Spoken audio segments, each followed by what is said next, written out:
So just starting out, can you tell us how old you were, a little bit about yourself, how old you were when you lost your sight, and what caused it, just a backstory that we can dig into. Sure, absolutely.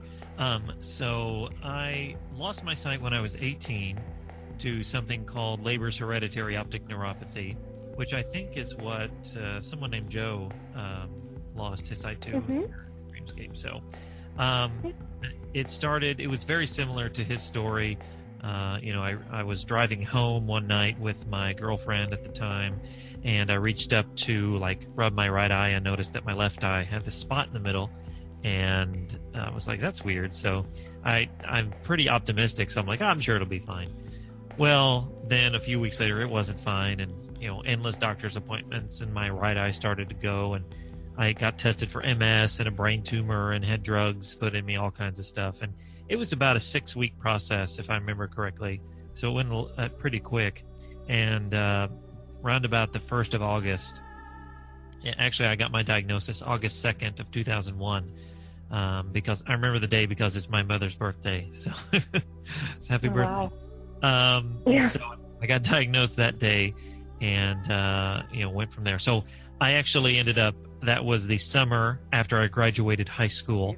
So I actually ended up skipping that first semester and getting some, training with my cane. I ended up getting a guide dog that semester.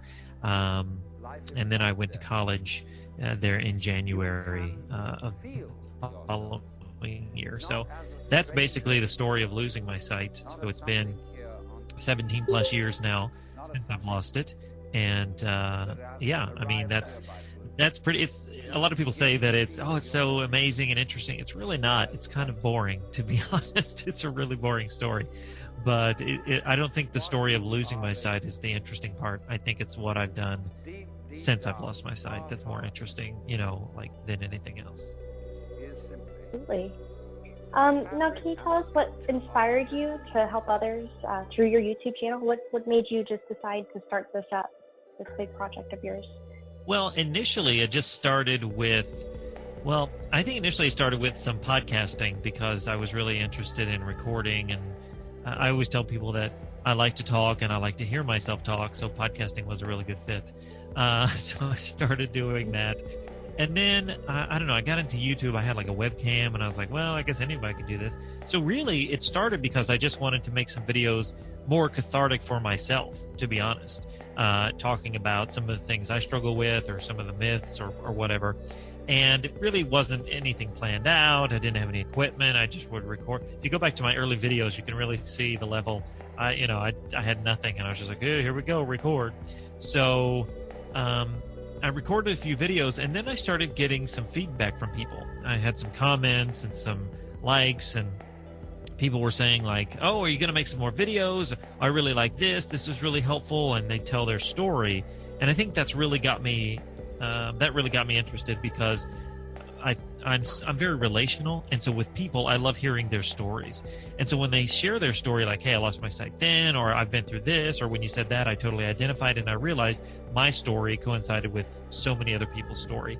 Whether it was the same disease or not, or whether we lost it at the same time or not, we had, things in common. And then as I started to make more videos, I realized there were so many questions that people had, and, with technology and emotional support and relationships and all these things, I was like, wow, I actually have some knowledge in this area. I mean, I wouldn't consider myself an expert on anything specific, but I have some knowledge because I've lived this life and I could share it with people. And that's really how it got birthed, was just sharing out this knowledge and this information. I didn't intend to grow into some big YouTuber or make a bunch of money or anything like that. It was more just, I have knowledge, I can share it with people. I feel like I have a good enough presence on a camera and on a microphone to do that. And so, not only that, but I want to share that visually impaired people can do, really cool things like YouTube channels. So that's kind of how it got started and how it's kind of gone from there.